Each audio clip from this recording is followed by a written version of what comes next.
Álvaro Fernandes. Álvaro Fernandes, sometimes given erroneously as António Fernandes, was a 15th-century Portuguese slave trader and explorer from Madeira, in the service of Henry the Navigator. He captained two important expeditions, in 1445 and 1446, which expanded the limit of the Portuguese discovery of the West African coast, probably as far as the northern borderlands of modern Guinea-Bissau. Álvaro Fernandes's farthest point, approximately Cape Roxo, would not be surpassed for 10 years, until the voyage of Alvise Cadamosto in 1456.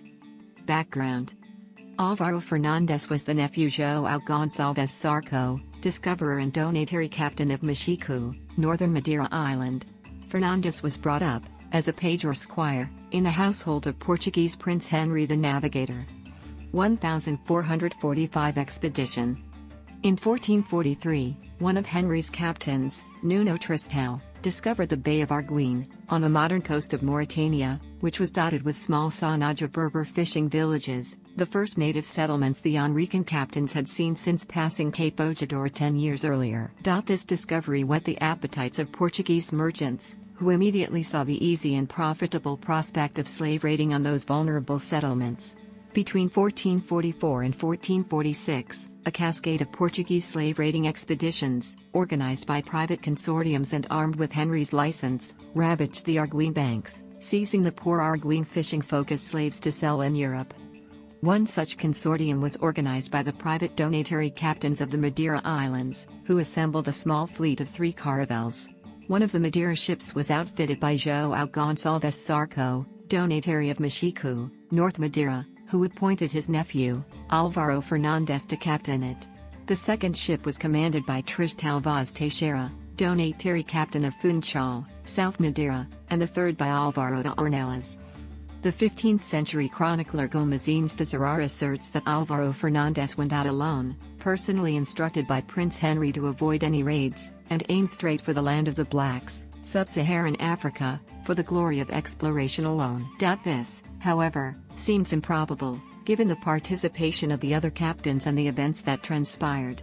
The deserted Madeira Islands were in the process of being colonized, and in need of slave labor, and the Madeira fleet very probably set out with the intention to raid the Arguin banks for it. The Madeira fleet did not reach the Arguin banks, but only got as far as Cape Blanc before 2 of the ships, Tristão Vaz Teixeira and Ornelas, decided to turn back. This might have been because of poor weather, or possibly because they came across the note, nailed on a wooden cross erected at Cape Blanc, left a little earlier by slave raider João Gonçalves, warning future Portuguese slave raiding captains that Arguin Island had been devastated, that the remaining population had fled to the hinterlands, and they should try looking for captives elsewhere. It is known that Ornelas proceeded to raid the Canary island of La Palma and captured some Guanche slaves. It uncertain what Vaz Teixeira did. It was probably at Cape Blanc that Álvaro Fernandes decided to part ways and press south by himself, and try his luck in the land of the Guineas, generic term for the black African peoples below the Senegal River, the discovery of which had just been announced a few months earlier, 1444-45, by Nuno Tristão and Denis Dias. Skipping Arguin, Álvaro Fernandes sailed straight south, reaching the mouth of the Senegal River. He stopped there only long enough to fill 2 barrels with river water. It is probable Fernandes did not try to raid at Senegal because Denis Dias had attacked a local pirogue there earlier, thus the local Wolof populations on the banks of the river were alert to the hostile intentions of Portuguese caravels. Álvaro Fernandes continued sailing down the Grand Côte of Senegal until Cape Verde, the farthest point reached by Denis Dias. It is uncertain if Dias actually surpassed the Cape. If not, then Álvaro Fernandes may very well have been the first European to double Cape Verde and sail into the Angra de Besguiche, Bay of Dakar. Fernandes anchored at Besguiche Island, Garay Island, which was uninhabited, but had many wild goats, which the crew proceeded to slaughter for food. Fernandes is said to have left his marker on the island by carving Prince Henry the Navigator's knightly motto, Talent de bien faire, hunger for good deeds, on a tree trunk. While idling off the island, a couple of curious native canoes, 5 men each, from the mainland, Wolof or more probably Lebu people, paddled out to the caravel. The first encounter went smoothly enough, gestures were exchanged expressing peaceful intentions, and several of the natives were invited aboard, and given food and drink by the Portuguese, before setting back in their canoes and returning to the mainland. Encouraged by the report of the initial Pacific encounter, 6 more canoes decided to paddle out to the caravel. But this time Álvaro Fernandes decided to set up an ambush, and prepare to launch with armed men, behind the concealed side of the caravel. As the native canoes got within range, Fernandes gave the signal and the hidden Portuguese armed launch darted out from behind the ship. The native canoes immediately began to turn around to make their way back to shore, but not before the Portuguese boat reached the closest African canoe. Cut off, the native crew leapt overboard and tried to swim back to shore. 2 of the swimmers were captured by the Portuguese, but put up such a fight that by the time the second man was captured and subdued, all the others had made it safely to the mainland. The ambush had yielded only 2 captives, and raised the alarm on the mainland shore. With the element of surprise now gone, Álvaro Fernandes saw little point in remaining in the vicinity, and set sail out of Pesqueixe Bay. He proceeded south along the Petite Côte a little way, until he reached an imposing cliff rock he called the Cabo das Mastas, Cape of Masts, on account of a set of dry, naked tree trunks, which resembled a cluster of ships' masts, now Cape Nays, 14 degrees 32'14" and 17 degrees 6'14" W, 14.53722 degrees and 17.10389 degrees west, 14.53722, minus 17.10389, Cape Nays. Fernandes ordered a launch to scout the nearby area. They came upon a small hunting party of 4 natives, possibly Serer, in the vicinity, and tried to capture them by surprise, but the startled hunters managed to escape and outrun the Portuguese. Álvaro Fernandes returned to Portugal thereafter, with only the 2 captives from Pesqueixe, the barrels of Senegal River water and the hunters' weapons to show for it. His hostile action had raised the alarm among the populations around Pesqueixe Bay. The next Portuguese ships to arrive in the area, the large slaving fleet of Lancerote de Freitas a few months later, would be greeted by a hail of arrows and poisoned darts, and forced away. Despite the poor returns of his slave raid, Álvaro Fernandes had sailed further south than any prior Portuguese captain, setting up the Cape of Masts as the farthest marker. For that, he and his uncle, João Gonçalves Sarco, were amply rewarded by Prince Henry. 1446 expedition. Álvaro Fernandes set out again on a caravel in 1446, this time on direct mission for Prince Henry. Fernandes headed straight to his last point, Cabo das Mastas, and landed a little exploring party, but finding nobody, re-embarked and continued sailing on. At an indeterminate point south of there, they spotted a local coastal village and disembarked a party, only to be met by an armed native force, probably Serer, intent on defending their village. Álvaro Fernandes killed what he believed was the native chieftain at the beginning of the encounter, prompting the rest of the local warriors to briefly halt the fight. The Portuguese landing party availed themselves of the pause to hurry back to their ship. Having sailed a little on, the next day, the Portuguese captured 2 young local women collecting shellfish by the shore.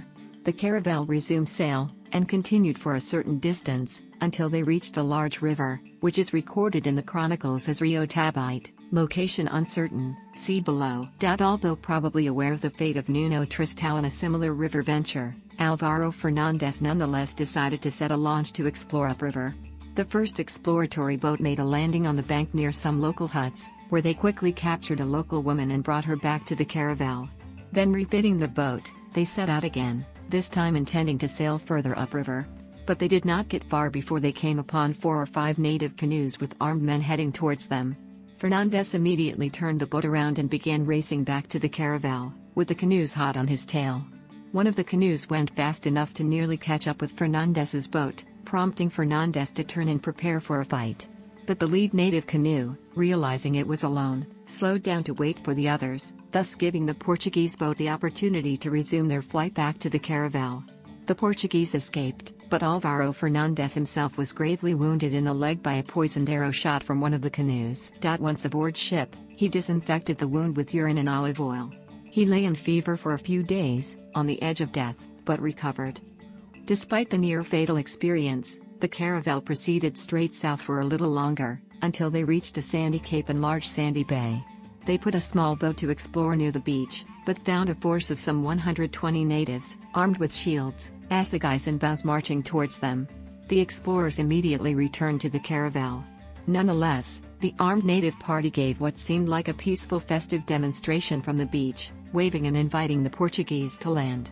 But given Fernandes's ill condition and still shaken by their earlier near escape, the decision was made to quit the area and set sail back to Portugal.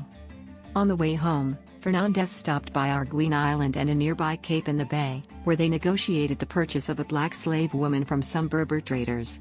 Upon arrival in Portugal, Álvaro Fernandes was amply rewarded by Prince Henry the Navigator, who offered him 100 doubloons, and Regent Peter of Coimbra, who gave him another 100, for having sailed further than any other Portuguese captain thus far. Extent of explorations. Of all the Henrican captains of the 1440s, Álvaro Fernandes seemed to have pushed the discovery marker farthest. It is almost certain that, on his first expedition, 1445, Álvaro Fernandes surpassed all others and was the first European to land on Besguige, Garay Island, in the Bay of Dakar, sailing as far as the Cape of Masts, Cape Nays, in central Senegal. The extent of his second 1446 journey is more uncertain. Zurara reports Fernandes sailed as far as 110 leagues beyond Cape Verde.